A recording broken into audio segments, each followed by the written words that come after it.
awwalu ma yuhasabu bihil abdi yaumal qiyamah as-shalah, fa in salahat salaha sairu amali wa in fasadat fasada sairu amali.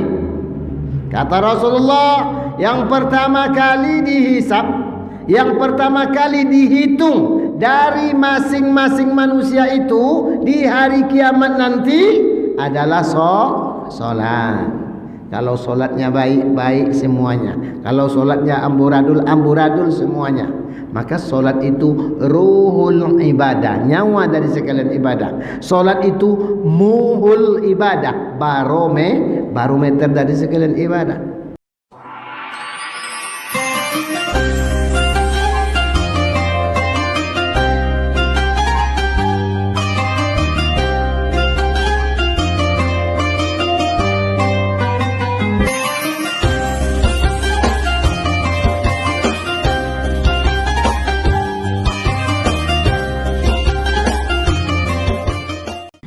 Assalamualaikum warahmatullahi wabarakatuh.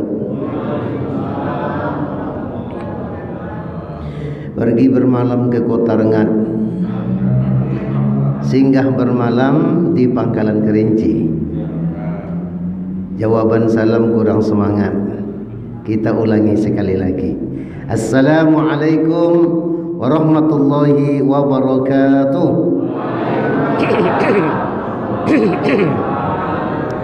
Bismillahirrahmanirrahim. Alhamdulillahillazi ahyana ba'da ma amatana wa ilaihin nusyur. Asyhadu an la ilaha illallah wahdahu la syarika lah wa asyhadu anna Muhammadan abduhu wa rasuluh la nabiyya ba'da. Qala rabbi shrah li sadri wa yassir li amri wahlul 'uqdatam min lisani yafqahu qawli. Orang-orang tua kami dan guru-guru kami yang kami muliakan, seterusnya pengurus dan seluruh jamaah Masjid Paripurna Baitus Salam, semoga semua kita dimuliakan oleh Allah Subhanahu wa taala. Kita bersyukur kepada Allah, alhamdulillah pagi ini kita masih diberikan kesehatan dan kesempatan. Allah masih berikan curahan nikmat kepada kita yang kita yakin kita tak akan mampu menghitung betapa banyaknya nikmat Allah. Kita juga yakin tidak akan bisa mengganti dan membayar nikmat Allah Subhanahu wa taala. Oleh karena kita orang-orang yang dhaif, hamba Allah yang lemah, mari kita senantiasa perbanyak bersyukur atas segala nikmat yang diberikan oleh Allah Subhanahu wa taala. Allah berjanji di dalam Al-Qur'an, wa idza azana rabbukum la in syakartum la azidannakum wa la in kafartum inna azabi lasadid. Janji Allah pasti, siapa yang mensyukuri nikmat, Allah pasti akan menambah. Sebaliknya orang-orang yang kufur, yang tidak mau bersyukur dengan nikmat Allah, maka Allah akan ganti nikmat itu dengan azabila sadid, nikmat yang amat sangat pedih. InsyaAllah jamaah subuh yang hadir pada pagi ini nampak dari wajahnya orang-orang yang selalu bersyukur. Amin. Kemudian yang tak kalah pentingnya, kita perbanyak bersolawat kepada manusia yang amat mulia, baginda Rasulullah sallallahu alaihi wasallam. Tentunya dengan ucapan Allahumma salli ala Sayyidina Muhammad wa ala ali Sayyidina Muhammad. Assalamu alayka ya Rasulullah. Semoga kita semua termasuk orang-orang yang dicintai sekaligus mencintai Rasulullah, sehingga kita diberikan pertolongan atau syafaat di yaumil mahsyar nanti. Amin. Amin ya rabbal alamin.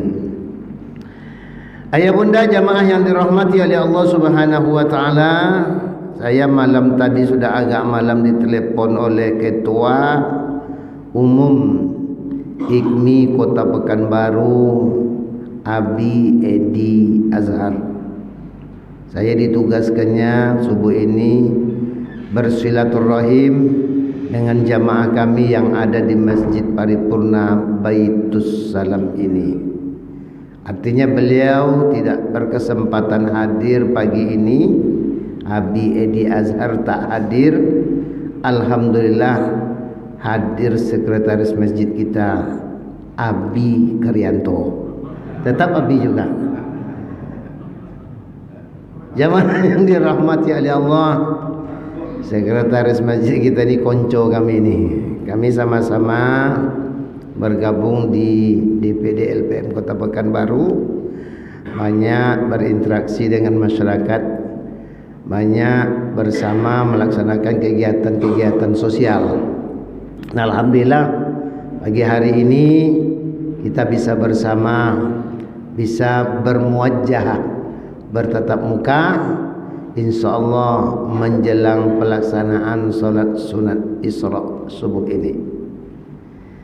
Ayah bunda yang dirahmati oleh Allah Subhanahu wa taala, dalam waktu yang cukup terbatas ini, karena kita masih berada di suasana Rajab atau di penghujung bulan Rajab dan di suasana Isra wal Mi'rajnya Rasulullah sallallahu alaihi wasallam, maka subuh ini kita akan kembali sedikit melihat, atau kami akan menyampaikan sedikit cuplikan-cuplikan penting yang terjadi dalam peristiwa Isra dan Mi'rajnya Rasulullah sallallahu alaihi wasallam yang kita gunakan untuk kita petik hikmahnya. Jamaah yang dirahmati oleh Allah Subhanahu wa taala, yang pasti peristiwa Isra dan Mi'raj itu hanya dialami oleh baginda Rasulullah sallallahu alaihi wasallam. Nabi Adam sampai Nabi Isa, Nabi yang ke-24, tidak mengalami peristiwa seperti yang dialami oleh Rasulullah sallallahu alaihi wasallam. Artinya apa? Peristiwa yang amat sangat penting ini merupakan salah satu dari mukjizat baginda Rasulullah sallallahu alaihi wasallam, dan peristiwa itu terjadi di tahun ke-10 kenabian Rasulullah sallallahu alaihi wasallam. Kalau tahun ke-10 berarti peristiwa itu terjadi ketika Rasulullah berumur berapa ya bunda? Berumur 50 tahun. Karena Rasulullah itu diangkat menjadi Nabi di umur yang ke-40. Peristiwa itu terjadi di tahun ke-10 kenabian Rasulullah. Masih berada di kota Mekah, belum hijrah ke kota Madinah. Jamaah yang dirahmati oleh Allah Subhanahu wa taala, peristiwa Isra Mi'raj itu terjadi di saat Rasulullah sallallahu alaihi wasallam menghadapi ujian yang amat sangat berat sekali. Rasulullah itu tak berhenti diuji oleh Allah, dan Rasulullah itu semakin diuji oleh Allah Subhanahu wa taala, semakin hebat keyakinannya, semakin mantap bersyukurnya kepada Allah Subhanahu wa taala. Artinya apa? Rasulullah tak pernah mengeluh. Beda dengan umat Rasulullah hari ini, baru diuji oleh Allah sedikit, keluhannya amat sangat luar biasa. Yang tak pernah mengeluh diuji oleh Rasulullah, oleh Allah Subhanahu wa taala adalah jamaah Masjid Paripurna Baitus Salam. Amin ya rabbal. Aminkan saja dulu. Artinya apa? Semakin hebat iman yang kita miliki, semakin hebat juga ujian yang diberikan oleh Allah Subhanahu wa taala. Semakin tinggi pohon kayu di tengah hutan itu, semakin kencang angin menerpanya. Betul? Begitulah iman yang diberikan oleh Allah Subhanahu wa taala kepada kita. Jadi Rasulullah tidak pernah mengeluh. Nah, di tahun kejadian Isra Mi'raj itu, walaupun pribadi Rasulullah sudah diuji sejak berada di rahim ibunya, Ujian pertama itu Rasulullah berstatus anak yatim sejak dalam rahim ibunya. Jadi Rasulullah seumur-umurnya ayah bunda tak pernah menengok wajah ayahnya yang bernama Abdullah itu. Apa ujiannya lagi? Ujian dakwah Rasulullah bertubi-tubi. Rasulullah sallallahu alaihi wasallam dilempari, Rasulullah sallallahu alaihi wasallam diludahi, Rasulullah sallallahu alaihi wasallam di saat dia akan hijrah sudah direncanakan untuk dibunuh. Luar biasa. Tapi di tahun kejadian Isra Mi'raj itu ada dua orang manusia yang sangat dicintai oleh Rasulullah. Di tahun itu dipanggil oleh Allah Subhanahu wa taala. Pertama, istrinya Siti Khadijah yang menghabiskan kekayaan dan waktunya bersama Rasulullah untuk agama Allah ini, dipanggil oleh Allah Subhanahu wa taala. Yang kedua, pamannya atau pakciknya Abu Talib, walaupun tidak sempat mengucapkan dua kalimat syahadat, tapi tahun itu Allah panggil Abu Talib yang sangat cinta kepada Rasulullah. Abu Talib itu adik ayahnya Rasulullah atau pakciknya Rasulullah. Tak sempat mengucapkan dua kalimat syahadat, tapi walaupun dia tidak mengucapkan dua kalimat syahadat, tak masuk Islam, cintanya kepada Rasulullah itu sangat amat luar biasa. Maka ketika Abu Talib masih ada di kota Mekah, tak berani orang-orang kafir Quraisy itu mengunca-unca atau mengganggu-ganggu Rasulullah sallallahu alaihi wasallam. Karena Abu Talib katakan, siapa yang berani mengganggu Muhammad berhadapan denganku, kata Abu Talib. Ia tidak Islam. Nah, tahun itu meninggallah Siti Khadijah, meninggallah Abu Talib. Sehingga sejarah mencatat tahun kejadian Isra Mi'raj itu dikenal dengan Amul Husni, tahun duka citanya Rasulullah sallallahu alaihi wasallam. Kemudian dalam peristiwa Isra dan Mi'raj itu, sebelum pelaksanaan terjadi, Rasulullah sallallahu alaihi wasallam dihadapkan dengan hal yang mesti kita lakukan hari ini. Artinya apa? Rasulullah sallallahu alaihi wasallam sebelum melakukan Isra Mi'raj itu, Rasulullah mengalami yang namanya general check up. Kalau bahasa kerennya seperti itu. Rasulullah dibedah dulu, dioperasi dulu. Artinya apa? Rasulullah akan berhadapan dengan zat yang maha bersih, maka dia mesti membersihkan diri juga selaku seorang manusia. Sesungguhnya Rasulullah itu bukan manusia yang kotor. Rasulullah itu bukan manusia yang kumuh. Rasulullah itu bukan hamba yang dhaif. Tapi kenapa ini dilakukan oleh malaikat Jibril? Ini memberikan hikmah kepada kita di saat kita akan berhadapan dengan zat yang maha bersih, maka kita mesti juga membersihkan diri kita, bersih lahir, bersih batin kita. Maka kita ketika akan melaksanakan solat ayah bunda mesti bersih dari hadas dan najis. Membersihkan hadas, kalau hadasnya hadas besar, maka cara membersihnya mandi mencobu, atau kalau orang Pekanbaru menyebutnya mandi ceramas. Tahu mandi ceramasnya? Mandi wajib. Tapi kalau hadasnya kecil, itulah ibadah wudhu yang kita lakukan sebelum melaksanakan ibadah solat. Ingat, sahnya solat tergantung kepada sahnya wudhu. Nah, bagaimana Al-Quran membimbing kita untuk berwudhu? Jelas.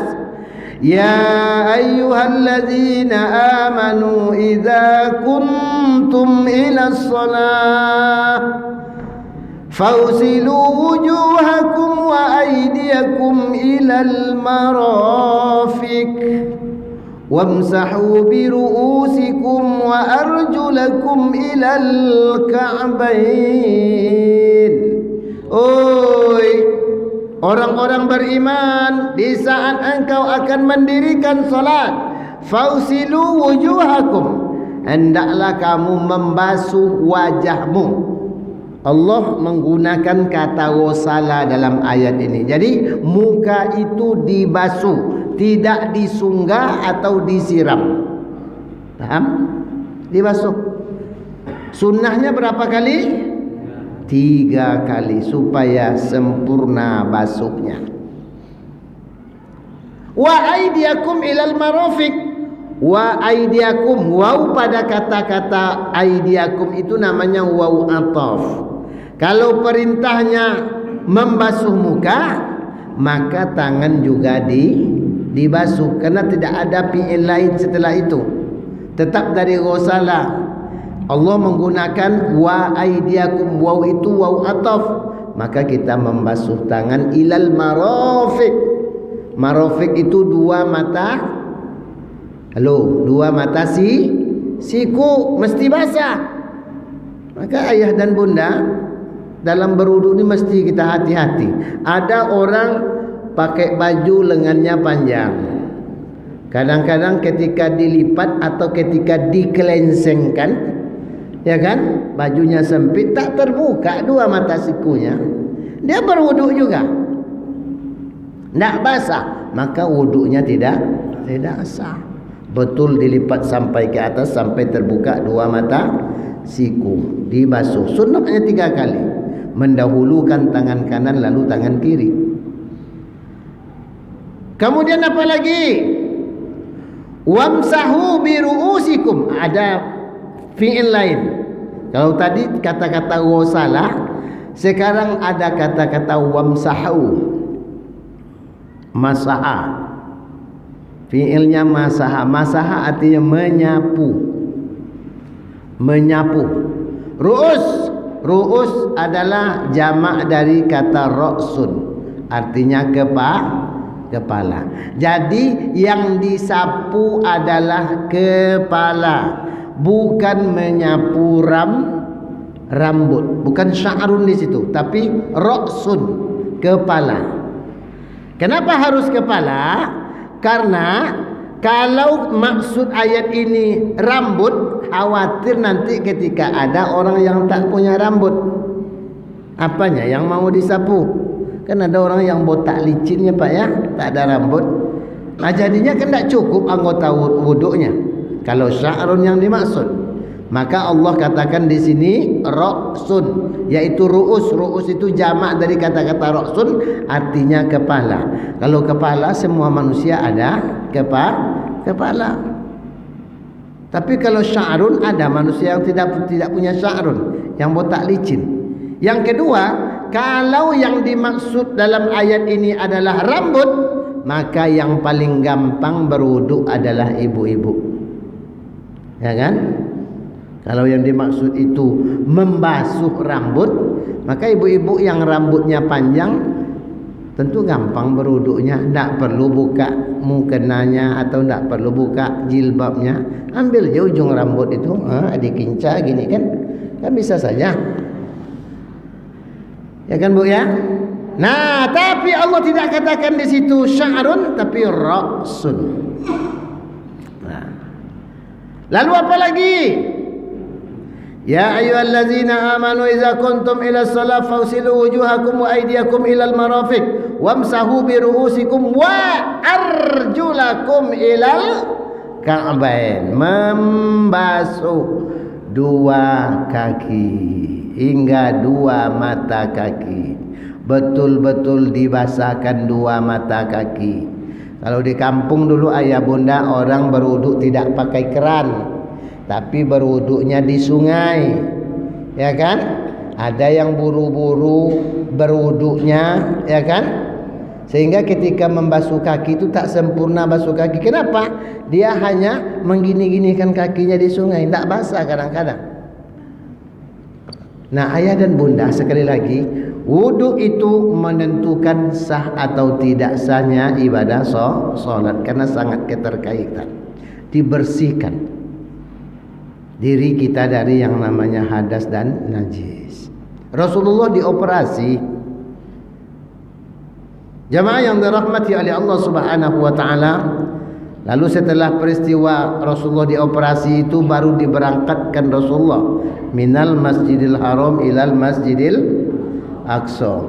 Subhanalladzi asra bi'abdihi laylan minal Masjidil Haram ilal Masjidil Aqsa alladzi barakna hawlahu linuriyahu min ayatina innahu huwas sami'ul basir.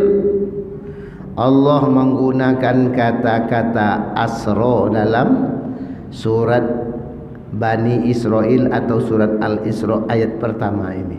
Subhanalladzi asra. Asra itu fi'il madhi yang binanya bina majhul. Jadi dalam bahasa Arab fi'il madhi itu kalau binanya bina majhul berarti dia kalimat pasif, tidak kalimat aktif. Maka terjemahannya di situ, Maha suci Allah yang telah memperjalankan seorang hambanya Muhammad dari Masjidil Haram ke Masjidil Aqsa. Allah memperjalankan. Artinya apa? Rasulullah bukan berjalan. Kecuali ayat ini menggunakan fi'il madinya yang aktif, ya kan? Saro itu telah berjalan artinya. Nah, itu benar tuh Rasulullah tuh berjalan dari Mekah ke Palestina. Tapi di sini menggunakan kata asra. Asra itu kalimat pasif, ya kan? Binanya bina majhul, bermakna Rasulullah itu diperjalankan oleh Allah. Nah, maka hikmah yang kedua yang kita petik dari peristiwa Isra dan Mi'raj itu adalah dari tahun-tahun ke tahun kita membaca dan mendengar Isra dan Mi'raj ini, maka ini adalah momentum untuk memantapkan keimanan kita kepada Allah Subhanahu wa taala. Peristiwa Isra Mi'raj ini peristiwa yang metafisik.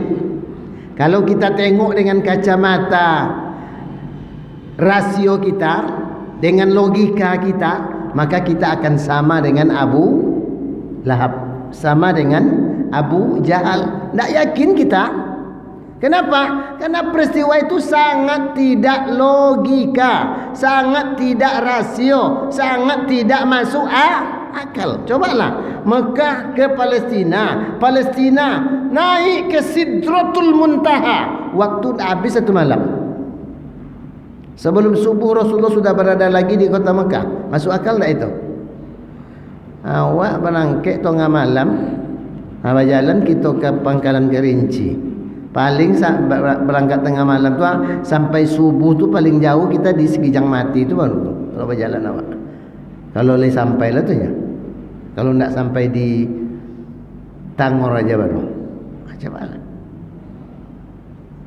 Tapi Rasulullah itu bukan berjalan. Itulah katanya Asra itu. Rasulullah itu diperjalankan. Yang kedua, Isra Mi'raj itu bukan keinginan Rasulullah, tapi adalah kehendak Allah.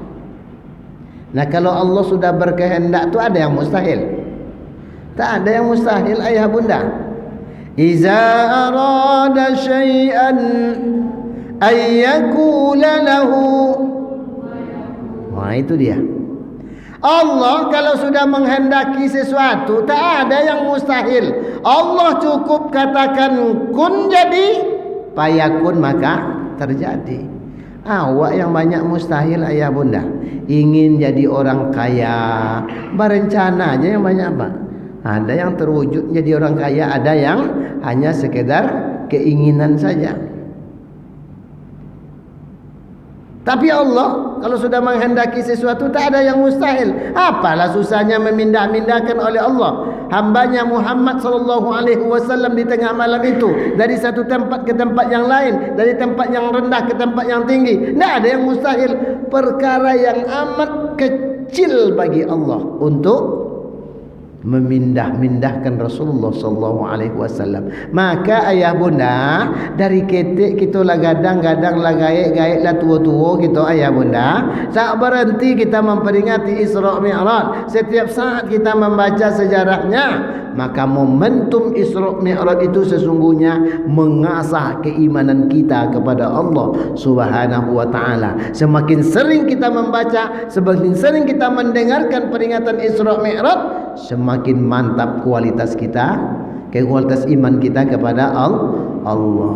Abu Lahab, Abu Jahal dicemehkannya Rasulullah tu. Kan Rasulullah tengah malam tu terjadi peristiwa Isra Mi'raj. Pagi itu dikumpulkan oleh Rasulullah orang-orang Quraisy itu semuanya. Wassalamualaikum warahmatullahi wabarakatuh. Wahai kaumku Quraisy, saya malam tadi baru saja melaksanakan Isra Mi'raj. Kita diperintahkan solat 5 waktu sehari semalam. Kata Rasulullah. Siapa yang paling pertama membenarkan peristiwa itu? Sayyidina Abu Bakar. Abu Lahab, Abu Jahal dicemehkannya Rasulullah itu. Jangan kamu membohongi kami juga Muhammad. Kamu ni pembohong, pendusta. Kenapa Abu Lahab dan Abu Jahal berkata seperti itu? Karena yang dikedepankan oleh Abu Lahab dan Abu Jahal itu adalah logikanya. Maka dia tidak yakin.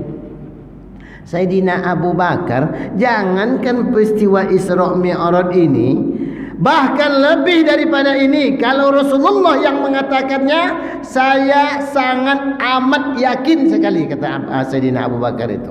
Kenapa? Sayyidina Abu Bakar itu imannya sama dengan jamaah Masjid Paripurna Baitus Salam ini. Amin ya Rabbal. Tak ragu lagi. Itu pertama.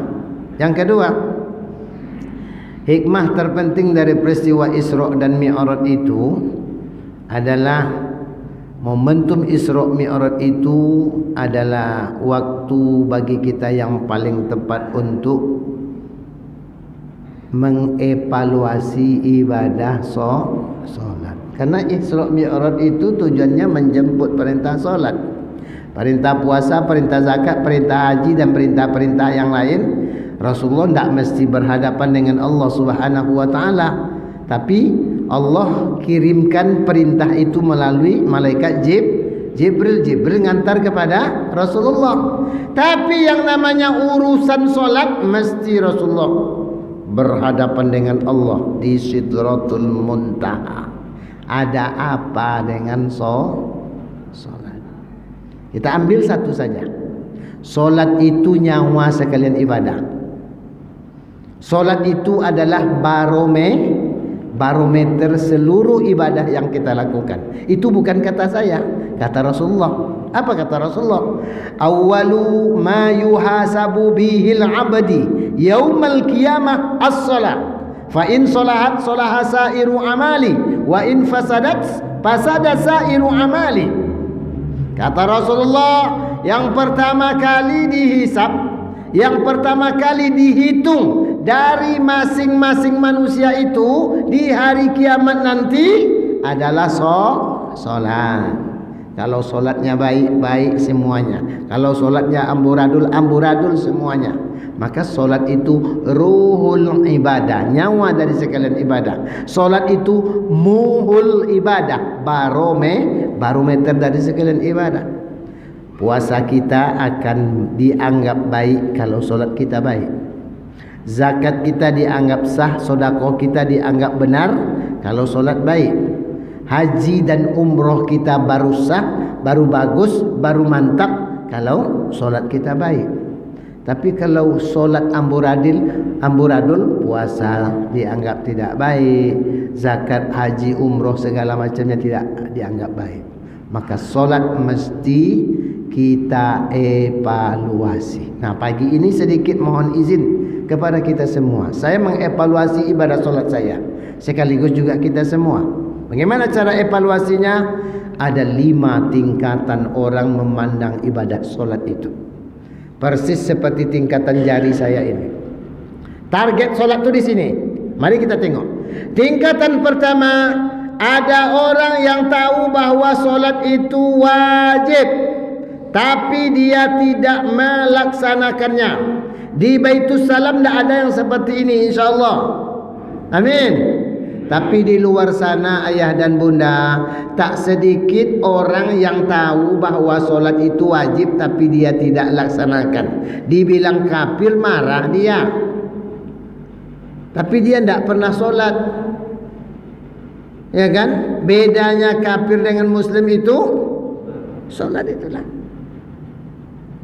Nah, orang yang seperti ini ayah bunda, di akhirat nanti tempat tinggalnya jelas juga, yaitu neraka yang paling bawah sekali, atau dalam bahasa sehari-hari kita sebut dengan keraknya neraka. Tidak ada jamaah Baitus Salam di situ tuh. Amin ya rabbal alamin. Yang kedua, ada orang yang sudah mulai solat tapi solatnya belum rutin. Ya kan? Solatnya seenak dewe, kata Mas Abi Karyanto. Ya kan? Maksudnya apa? Solat sudah mulai tapi ada yang solatnya 2 kali dalam setahun. Idul Fitri ma Idul Adha, datang ke lapangan, datang ke masjid, belum tentu juga ikhlas. Datangnya hanya menengokkan baju barunya sama orang lain. Dan seperti ini juga tidak ada jamaah Baitus Salam. Amin. Ada yang sholatnya sekali seminggu, Jumatan. Tidak ilah juga datangnya. Kenapa sholat Jumat Pak? Segan dengan tetangga katanya. Nah, juga sholatnya tidak ikhlas. Ada yang sudah mulai sholat 5 waktu sehari semalam, tapi itulah Isya sholat subuhnya lewat, subuh sholat zuhur tak ikut, zuhur sholat asar tak dikerjakan, asar sholat maghrib terlupakan. Ini namanya solat seenak dewe. Ini dia di tingkatan kedua. Ketiga, ada orang yang sudah rutin solatnya, tidak ada tinggal-tinggal solatnya kecuali ketika dia berhalangan saja, tapi belum sempurna. Apanya yang belum sempurna? Mungkin bacaan solatnya yang belum sempurna, mungkin gerakan solatnya yang belum sempurna. Maka dihimbau hari ini saya mengajak diri saya, kita semua, jangan malu-malu, jangan gengsi-gengsi, jangan segan-segan untuk membenarkan bacaan terutama Al-Fatihah dalam solat itu mesti benar kita baca. Kenapa? Al-Fatihah itu rukun solat. Solawat, benarkan bacaan solawatnya, karena solawat itu adalah rukun solat. Jadi tidak ada istilah malu-malu. Cari qori atau cari pak imam kita yang sudah mantap bacaannya, minta baca Al-Fatihah di depan dia itu, dengarkan pak imam, dengarkan saya qori, sudah benarkah Fatihah saya ini? Begitu cara mengevaluasi ibadah solat itu. Ada orang sebagian kadang-kadang dua katanya. Habis suruh baru ya, belum Isra, nanti 10 menit lagi. Jemaah yang dirahmati oleh Allah Subhanahu wa taala, itu yang ketiga. Solat sudah rutin tapi belum sempurna gerakan. Bagaimana? Mesti ada tuma'nina di dalam solat. Apa tuma'nina itu?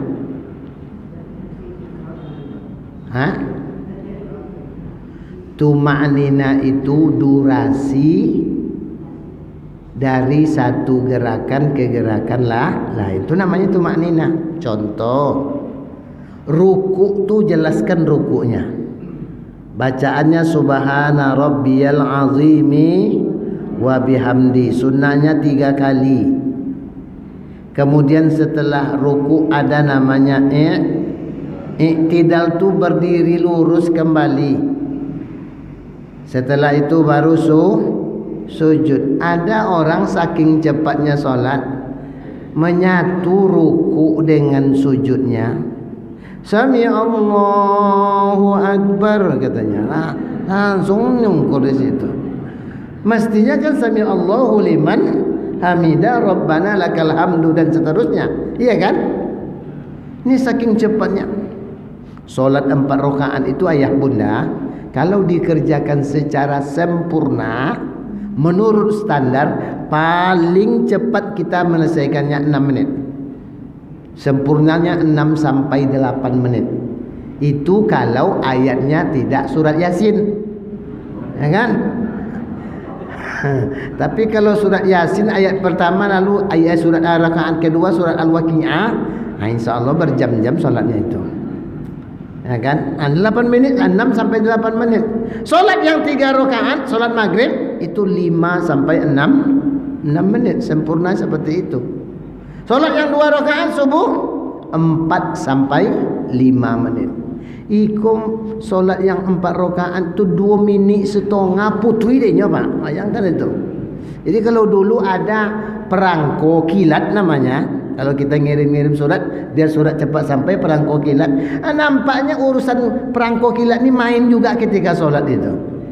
Ya kan, tak jelas rukuknya, tak mana-mana i'tidalnya. Ya kan? Allahu Akbar. Alhamdulillahirabbil alamin. Allahu Akbar. Kan begitu jadinya. Ini perlu dibenahi. Di sini nih, solat sudah rutin tapi belum sempurna, baik bacaan maupun gerak. Nah, di posisi keempat, di tingkatan keempat, kita sudah banyak berada di sini, termasuk saya. Sering kita berada di sini. Siapa yang di sini nih? Orangnya solatnya sudah baik, sudah sempurna, bacaan dah bagus, gerakan sudah mantap, tapi belum atau tidak khusyuk. Nah, kita banyak berada di posisi keempat ini. Lalu di posisi di sini siapa dia? Di sinilah posisi nilai tertinggi solat, yaitu orang-orang yang khusyuk solat.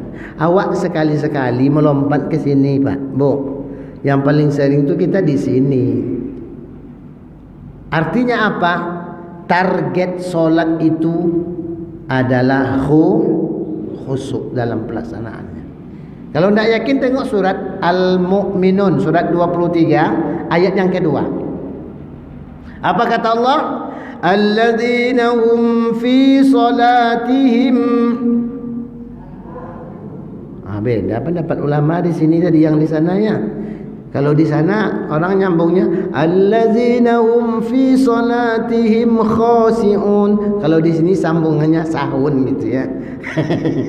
Itu kan. Ada juga yang sahun, ada yang lain kan begitu. Tapi di dalam surah Al-Mu'minun ini ayat yang kedua itu Allah katakan allazina hum fi salatihim khashi'un. Orang-orang yang khusyuk di dalam salatnya. Apa rewardnya? Apa ganjarannya? Ibu, bapak tengok nanti surah Al-Mu'minun ayat yang ke-11. Allazina hum ulaika humul warisun allazina yarisunal firdaus hum fiha khalidun.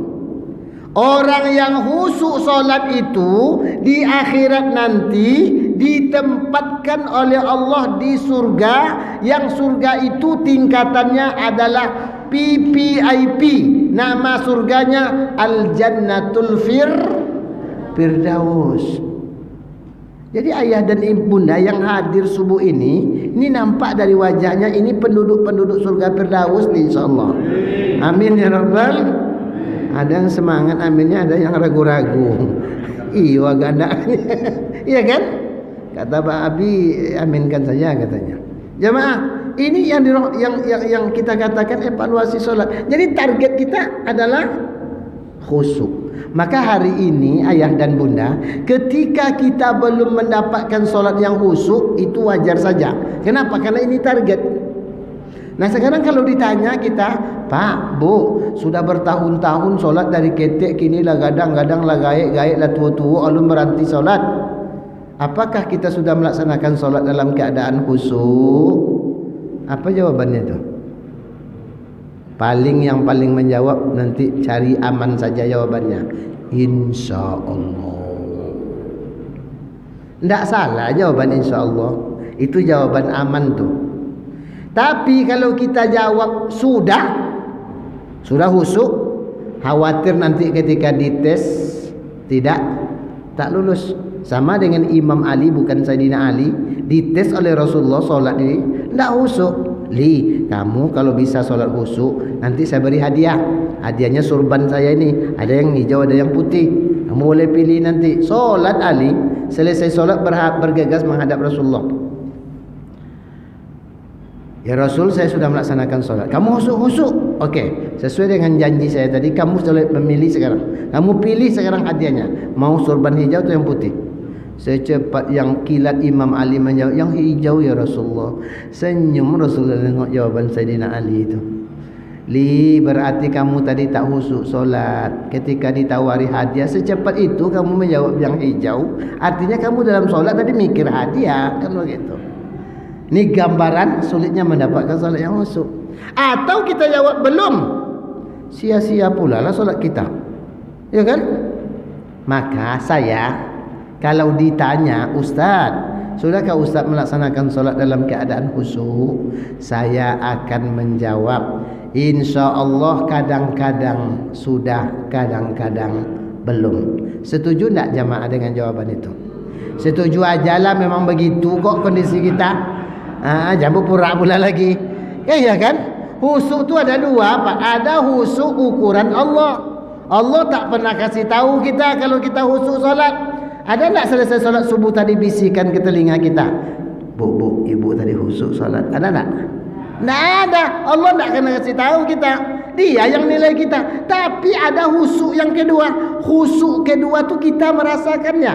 Nah, khusyuk ukuran kita itu tergantung kepada situasi dan kondisi. Kalau bulan-bulan baru, khusyuk kita solat, ya kan? Kalau sudah bulan ujung, kalau kurang pula khusyuk kita.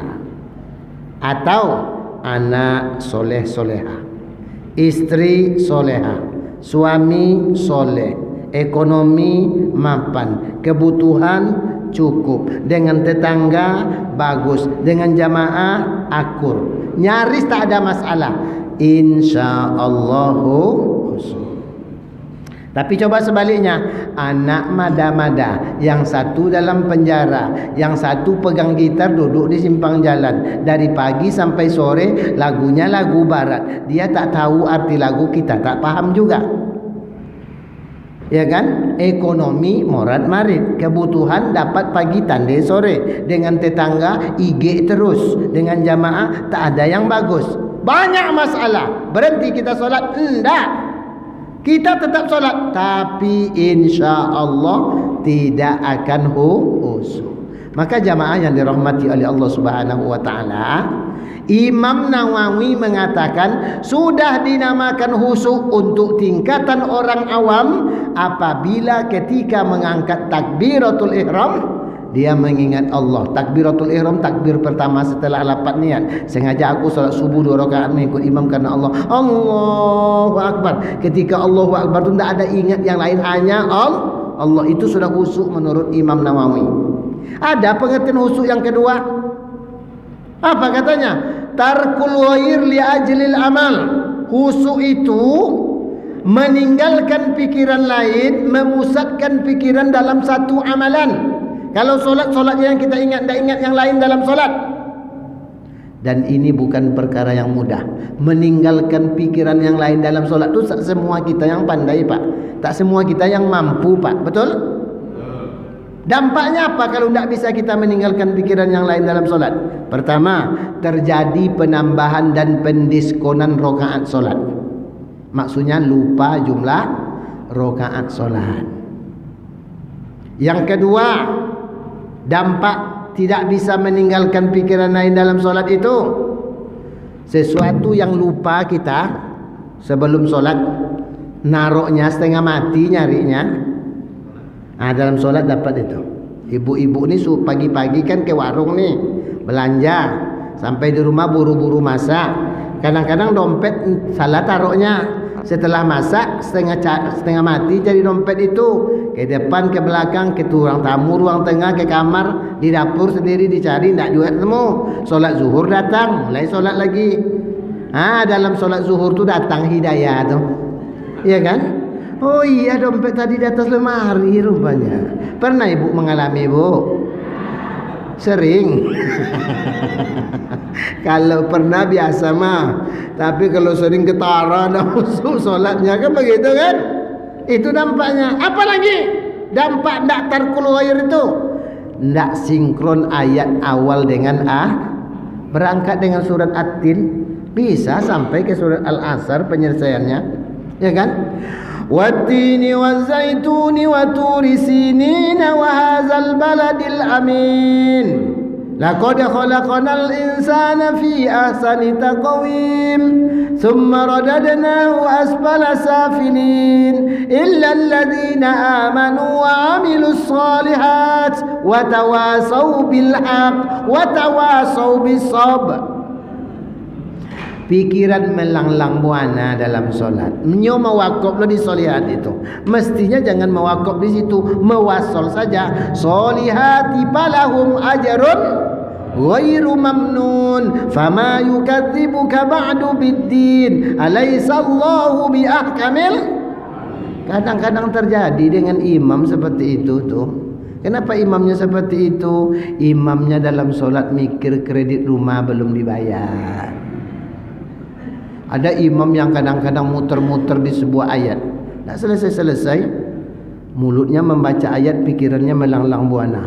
Qul ya ayyuhal kafirun la a'budu ma ta'budun wa la antum 'abiduna ma a'bud wa la ana 'abidun ma 'abadtum wa la antum 'abiduna ma a'bud wa la ana 'abidun ma 'abadtum wa la antum 'abiduna ma a'bud wa la anta bila-bila lakum dinukum waliyadina. Karena tak tarkul ghair, luar biasa dampaknya. Yang ketiga, khusyuk itu katanya hudurul qalbi wa sukunul jawari, menghadirkan hati, menenangkan anggota tubuh dalam solat. Biasanya ibadah atau pekerjaan yang hati kita sudah hadir, kita akan khusyuk. Contoh, ibu-ibu yang urusan pakaian di rumah mau disetrika, mau digosok, setinggi meja nih onggok pakaian yang mau digosok. Kalau hati hadir ketika itu 45 menit insya Allah tuntas itu. Tapi kalau hati tak hadir, 5 atau 6 helai kadang kain yang mau digosok tuh banyak masalahnya. Gosoklah yang kurang panas, pantang anak merengek, cucu merengek, kena marah sama kita. Betul tak? Tapi kalau hati hadir, selesai. Coba bayangkan sekian tahun yang lalu, waktu PDKT Pak dengan yang di rumah sekarang tu, waktu PDKT, tahun tinggal di Gajah Menote kan Pak? Tahu Pak, kalau tempat tinggal Gajah Menote tu, kita tengok di Sherlock ndak ada tu, ndak payah cari tempat. Begitulah saking jauhnya Pak. Hujan lebat, petir kuat, gelapnya Allahu Rabbi. Giliran ketemu, tidak peduli sama kita hujan lebat itu. Maka orang tua kita mengatakan, dek hati mati, dek mata butuh. Kenapa kita ingin sampai ke Gajah Menote itu? Ya ada yang akan dijumpai situ mah, ya kan? Nah, solat mesti menghadirkan hati. Kalau solat hanya setengah-setengah hati, insya Allah tidak usuk solat kita. Hudurul qalbi. Kemudian sukunul jawar, tenangkan anggota tubuh dalam solat. Tidak boleh banyak gerakan selain gerakan Nah, terakhir saya tanya dulu sekarang, mohon maaf, izin, berapa jumlah gerakan solat kita? Bukan rukun ya, tapi jumlah gerakan solat. Halo, jawab aja lah, kalau salah tidak dikurangi nilainya. Jumlah gerakan solat itu berapa? Berapa? 7. Mari kita buktikan. Pertama, berdiri. 1. Yang kedua, 2. Yang ketiga, ruku. Yang keempat, i'tidal. Yang kelima, sujud. Yang keenam, duduk. Yang ketujuh, melengong kanan dan kiri. Salam. Sebanyak apapun jumlah rakaat solat kita lakukan, gerakannya tetap 7. Ini tarawih nanti sebentar lagi, ada yang 20 rakaat, ada yang 23 rakaat dengan witirnya. Gerakannya tetap 7 juga. Nah, solat khusyuk itu bagaimana kita menjaga gerakan solat kita? Tidak boleh banyak gerakan dalam solat itu. Ada imam macam kayu digoyang angin. Cobalah. Bagaimana itu? Ghairil maghdubi alaihim waladdallin.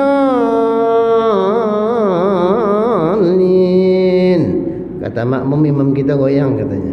Amin, goyang juga yuk katanya. Amin katanya. Saya pernah solat di masjid yang cukup besar di Pekanbaru ni. Tidak saya sebutkan nama masjidnya untuk menjaga kode etik. Posisi saya ketika itu asisten imam. Asisten imam tahu ya Pak ya? Kalau persis di belakang imam kita berdiri, itu namanya kita asis. Tentu karena saya asisten, nampak apa yang dibuat oleh imam itu semuanya. Lain pula caranya imam yang satu ini. Mulai dari angkat takbiratul ihram, enak perasaan saya nengok dia tuh. Iya kan? Saya pikir hanya sekali itu aja. Bacaan tak jelas Pak. Gulumun aja. Mulai dia baca Al-Fatihah. Bismillahirrahmanirrahim.